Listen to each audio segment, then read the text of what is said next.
I have this broken baluster. Came from a 100-year-old stairway. It's made of yellow pine. I did take the time to line up the break. I think what I'm going to need to do is put a dowel in the joint. I've had this jig for many years.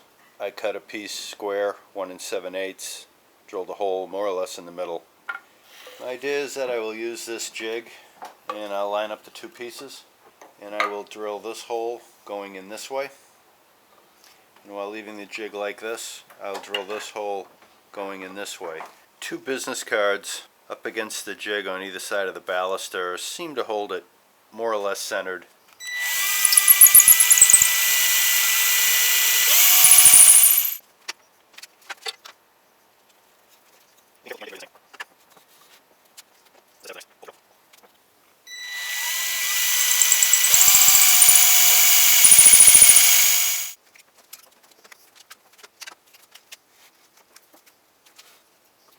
You can see the holes didn't come out overly centered, but they should be offset in the same spot in the same way.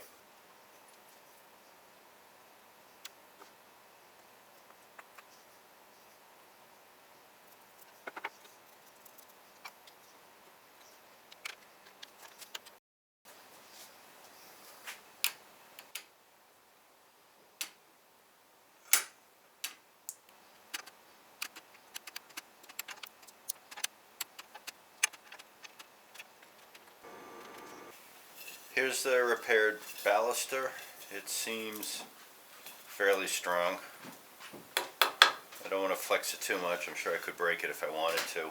There's the repair, and it's not invisible, but nobody's really ever going to see it. When you look at the rest of the baluster, you can see all the blemishes on it. I mean, this thing's 100 years old. The house was built in 1920, so this baluster might be 1919 vintage or something. It's going to be fine. I have another broken baluster.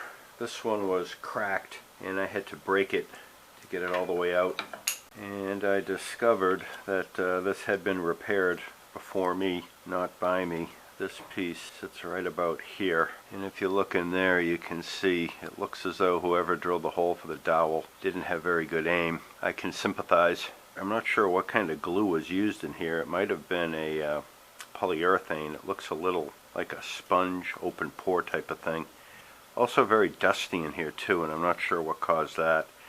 As I look in here, it looks like the dowel had a little bit, the surface chattered away, maybe to give room for the glue to adhere.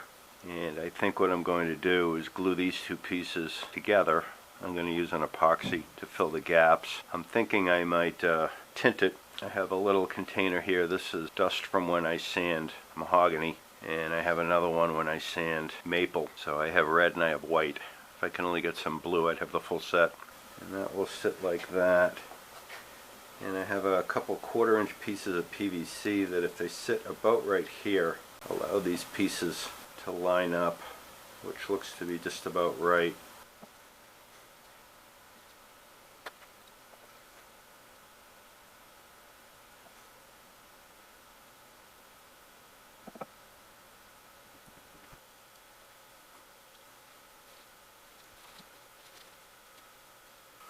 When I glued this piece on, it took me 3 batches of epoxy to fill the voids, and it's 5-minute epoxy, so it's kind of like beat the clock. So by the 3rd batch I just gobbed a lot in there, and when I squeezed it together I got some squeeze out in here. So the glue joint came out good, but what I discovered was when I went to fit the two pieces together, the glue squeeze out in here was interfering with the fit. So I had to do a lot of digging out wood and glue, and I get a very tight fit on this side. However, on this side there's a visible crack, and I don't think there's anything I can do about it. It's as though when I glued this piece on, I should have jammed it a little higher up into this knuckle area, but it looks like a good tight fit in there, so I'm not sure how much more I could have done. There's another broken piece here, and it could be that this piece isn't in the right spot. I don't really know.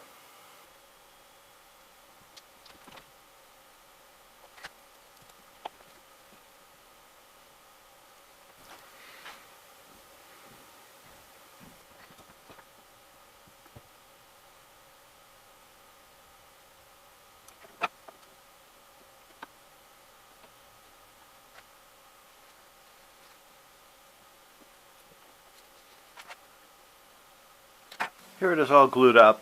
It looks pretty good. Definitely not my finest work, but good enough for this application. A couple of the cracks are somewhat visible. That one's pretty tight. Over here it's kind of open, but the darkened epoxy seems to have done the trick.